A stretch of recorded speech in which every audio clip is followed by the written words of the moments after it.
חברים, כאן גיל ובא לטייל, מה שלומכם? אנחנו נמצאים פה בכל המועד סוכות בשמורת עין ירדד, שמורה יפהפייה. תראו פה את המפל ואת הבריכה. אי אפשר אומנם להיכנס לתוך המים, אבל המקום מאוד מאוד מקסים. בגדול יש פה מספר מסלולים, המסלול הקצר ביותר הוא מהכניסה לשמורה עד לפה, ובערך חצי שעה לכל כיוון.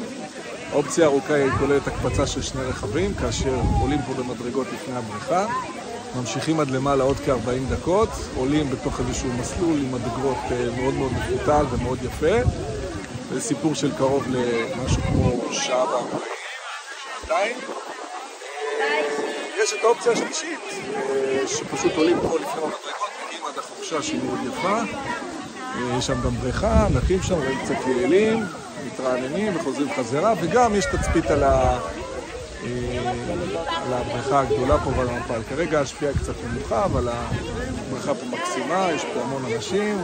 אני מראה לכם פה רק את הקטע של זה, נעשה איזה סיבוב קטן, תראו. יאללה, הולכים לנחל פרטי. לא! יש פה באמת הרבה אנשים, אבל עדיין השמורה מאוד מאוד קסומה. שימו לב לשעות כניסה. כרגע בגלל האזור של החורף המועדים קצת יותר קצרים. זהו, אז תשכחו לעקוב אחריי. ושיהיה חג שמח. שכל חיילים יחזרו בשלום, ואחר כך בשלום. ושיהיה לנו המשך חג נעים. ביי.